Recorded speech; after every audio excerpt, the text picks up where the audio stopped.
can Link, a token that powers the Chainlink decentralized Oracle network, hypothetically at least go to the price of $200 during this bull run? I believe so. And even though that's not financial advice, why do I think that way? Because when it comes to Chainlink, I think it's very special. And now, when I say the word Oracle, right, some people, they may be wondering, hey, what is that, right? What is this all about? And to put it quite simply, what an Oracle is that it's basically a data feed that brings data from off the chain, aka off-chain data, and brings that data over into the blockchain. And now here's the thing. Some people, they may be wondering, why is this even necessary?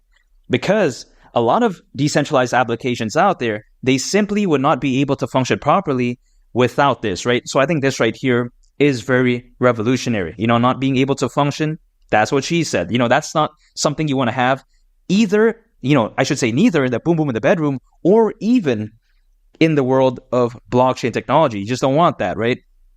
Again, I think it's a win-win situation here. But yeah, besides that point, and here's the kicker, because Chainlink is a decentralized Oracle network, I think this right here gives it a very special competitive advantage because there's multiple oracles, right?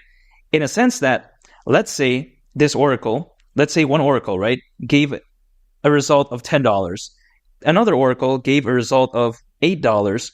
What it does is that the Chainlink decentralized Oracle network, it takes the average of these results, and that way it ensures that the data quite essentially can't be manipulated. That's how fantastic the Chainlink decentralized Oracle network is.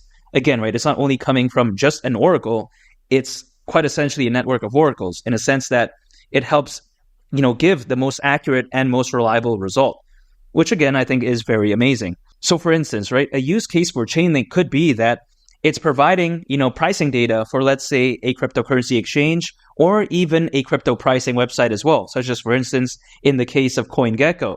So again, when it comes to Chainlink, man, from top to bottom, I think it's very fantastic. However, it doesn't just simply provide data feeds, right? It has other use cases as well. For instance, when it comes to Chainlink, there's something called VRF, which stands for Verifiable Random Function. And here's the thing. This right here is especially useful for in the case of random number generation, right? And this, in my opinion, has use cases, for instance, in the world of gaming. So I think that's amazing. And also, Chainlink even has something else called Proof of Reserve Services, which, as the name goes, right, it's helping quite essentially, give evidence for the proof of reserves. Because, for instance, let's say a stablecoin issuer or let's say a cryptocurrency exchange, they want to prove that they hold a certain amount of assets, then they can utilize the service to quite essentially prove the amount that they're holding. So again, that's very amazing. However, it doesn't end there because Chainlink even has something else called keepers. And now, when it comes to keepers, some people, they may be wondering, what is that, right? And here's the thing, keepers can allow for developers to automate certain smart contract tasks and functions that involve off-chain data. So I think that right there is very amazing. So with that being said, man, I think it's very impressive. Now, here's the thing. I'm going to talk about something that's going to blow your hair back, much like Snoop Dogg's hairline, which is hanging on for dear life. I mean, it's kind of embarrassing. But if we take a look at this, there's currently over 1,800 projects using Chainlink, and Chainlink has also been able to enable, right? That's a tongue twister, but yeah, that's what she said, over $10 trillion worth of transactions, which is absolutely jaw-dropping. I mean, you got to think about that, right? Over $10 trillion? I mean, God, you got to take this into consideration. The GDP of Canada, a very amazing country, back in 2022 was around $2 trillion. So again, right, over 10 trillion. I mean, that's crazy. And also, here's the thing. Currently, global enterprises such as Google Cloud, Swift, T-Systems, Amazon Web Services, Swisscom, and even Associated Press as well are currently leveraging Chainlink, which I think is insane. So when it comes to Chainlink, I mean, isn't it amazing? The use case is fantastic. It's diverse, has amazing adoption already, and also it's very revolutionary. I mean, as a project, what more can you ask for, right? So when you take all of this into consideration, why is Link, right, going to the price of $200 unrealistic? I don't think it's unrealistic whatsoever. You got to take this into consideration.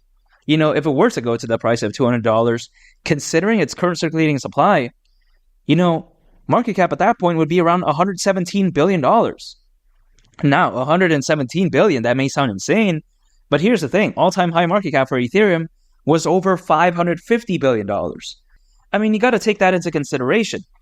Is something like Ethereum better than Chainlink? I think not. It may have more fans, right? But I don't think it's a lot better. Chainlink, it's trying to achieve something so revolutionary. But this bull run, during the peak of it, I mean, it could look almost like nothing else. Currently, there's over 500 million people owning cryptocurrencies, which is crazy. At least that's according to Crypto.com research. But that's more than the populations of most countries around the world.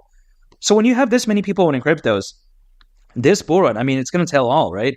Yeah, sure. Some people thought that, Chainlink, it's past its prime. But I disagree. It's been constantly improving. And this bull run, there's more people than ever before in history owning cryptocurrencies. I mean, what more can you ask for, right? I think that right there is a perfect recipe. I think it's a perfect storm. And of course, a storm in a good way, because I think that when you have a project this amazing with a bull run that could potentially be something so insane, I think that right there is a recipe that could very well allow Link to attain the price of $200 during the peak of this bull run. And of course, right, I am not a day trader. I don't swing trade. I don't use leverage.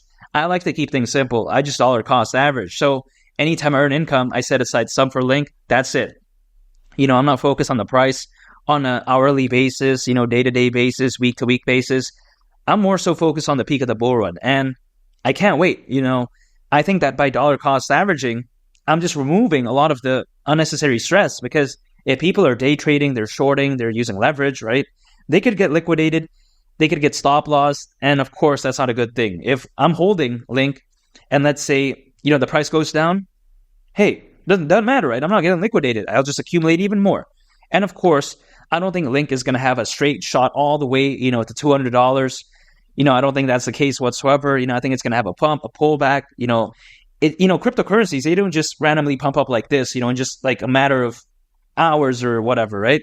Even though in some cases, in certain rug pulls that could happen, but Chainlink, it's a very special project, and typically that doesn't happen. It's going to take some time for people to really start focusing on Chainlink. And when Bitcoin, right, breaches the price of $100,000, $150,000, and even beyond, eventually what's going to happen? These people, they're going to take profits, at least the smart ones, and they're going to flow that capital into relatively smaller projects like Chainlink. Now, Chainlink isn't a small project by any means, but it's relatively small compared to, for instance, something like Bitcoin.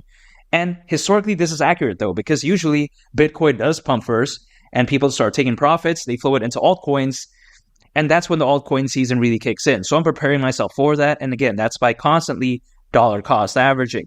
I think Link, man, it's fantastic. And I think it's going to shock the world yet again during this bull run, and hypothetically at least go to the price of $200.